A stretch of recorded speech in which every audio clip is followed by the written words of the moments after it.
Hustisya ang sigaw ng pamilya matapos nga pumanaw ang isang vlogger o si Rogelio na nasa 160 plus na nga ang followers or ang mga sumusuporta sa kanyang Facebook post. Ito'y dahil na rin sa ikinasang challenge ng nasabing netizen na nagngangalang si Romel upang kainin ni Rogelio ang isang buong manok kasama ang mga buto nito. May 19 nang maospital itong si Rogelio. At dahil nga sa nasabing buto ng manok na kinain niya na matutulis, ito ang itinuturo na dahilan ng pagpanaw ng nasabi nga pong content creator.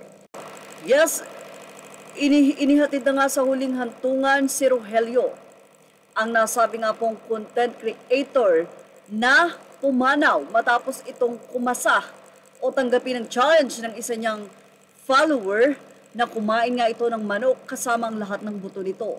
Ang nasabi nga pong content creator ay mula sa Leyte at siya ay pumanaw dahil na rin sa komplikasyon sa pagmumukbang niya ng mga buto ng manok kapalit ng 20,000 o 20,000 pesos reward na ibibigay di umano ng nag-challenge sa kanya. At sa mismong Facebook account ng namayapang vlogger na si Rogelio Adriano, ay mapapanood mo ang live ng paghahatid sa kanya sa huling hantungan kung saan siya inilibing na napakalayo at pinagtulong-tulungan nga ng mga lalaki ang pagbubuhat sa kanyang casket. Si Rogelio ay inilabas sa kanilang lugar kung saan ay talaga namang ilang oras ang inilakad at pagdating nga doon sa kalsada ay doon pa lamang siya inihatid ng nasabi nga pong punerarya doon sa sementeryo. Pagdating pa nga sa sementeryo ay sa kaduluduluhan pa nga ang nasabi nga pong paglalagakan ng labi ni Rogelio. Kung matatandaan nyo ay mapapanood din sa mismong Facebook page ni Rogelio ang challenge ng isang subscriber nito sa kanyang YT na bibigyan nga daw ng 20,000 ang nasabi nga pong vlogger kung mauubos nito ang manok pati na rin ang mga buto nito. Pumasa nga dito si Rogelio at sabi pa nga niya, walang daya at sana nga daw ay seryoso itong si Rogelio o itong si Romel sa pagbibigay sa kanya ng 20,000. Ayon sa doktor na tumingin sa vlogger, nagkaroon daw ng internal injury sa abdominal ang nasabi nga pong vlogger, itong dahilan kung bakit siya pumanaw.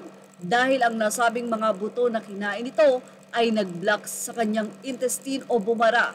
Ito ang naging dahilan ng kanyang pagkapatay. Pero ayon sa mga kakilala nga din ni Rogelio, after nitong gawin ng challenge ay bigla na nga lang daw naglahong parang bula ang follower niya na nag-challenge ng mukbang.